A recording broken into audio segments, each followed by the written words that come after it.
Because you know what else? There are lots of kids who are just like Jesus in that they might have access to a gun somehow, and yet they're not the ones taking said gun and then using it to allegedly murder people. Why is that?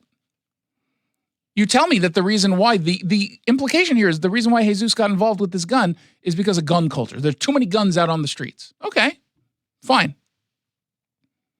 Then why is it that we don't have Jesus's neighbor, John? Why didn't John go ahead and do exactly the same thing? Doesn't he also have access to guns? Doesn't he also come from the same area? Or is it possible that it's something else and you just don't feel comfortable talking about it? Because I feel like that's really what this is about. They don't want to talk about the real reasons behind many juvenile cases of violence. Now, sometimes you're not going to be able to find an easy answer as to why a kid does something bad. But oftentimes you can. You want to look at data, look at the data coming from families and broken homes. Tell me what the data suggests, especially amongst boys. What does the data suggest? You're at a higher likelihood, if you come from a broken family, a higher likelihood of turning to crime. That's not because a one-parent household is bad, necessarily, although that could also be the case. It doesn't mean that someone from a two-person household doesn't end up committing crimes.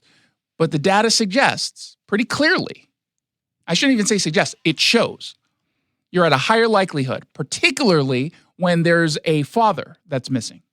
But you're not supposed to say that for some reason. I think it's considered racist now. It used to be something that was discussed pretty frequently, at least that was my recollection, in maybe the late 90s, early 2000s, when I was also 28. I remember conversations about the importance of the family. But what have we been talking about lately? Or what has been the prevailing opinion of activists lately? We got to break up the family, right? The whole idea of a nuclear family is just so old school. I mean, even BLM, as one of their principles, one of their main value positions, was that it's no longer about the family, it's about the community basically taking ownership of these kids. We've been seeing that over and over and over again. And we stop as a society promoting families, promoting marriage, promoting even just coupling. Now we highlight and amplify and celebrate thruples. Now, I am grateful that we've stopped that as of late.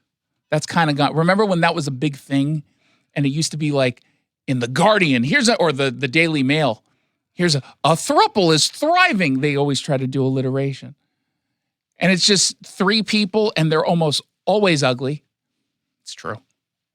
And yet then I look at them and say, I'm still single. You're in a relationship with two people and you're all ugly. Why can't I find anything? In any case, that used to be a thing and now it's kind of gone away. We no longer have those conversations, at least. And for that, I am grateful. Why do you keep giving me that look? You make it sound like I'm wrong. I didn't say a word. You brought up something that I wasn't really sure where we were going. I thought you were going to make some sort of thruple announcement or something. You got really excited about it, but then you said you were still single, so. Yeah. If I ever make an announcement concerning a thruple, at that point you can call me a grifter because there's some grift involved in that. What, do you think that's a part of being a narcissist, is being in a thruple? No, I am a narcissist and I'm not in a thruple. Well, dang. 1-800-4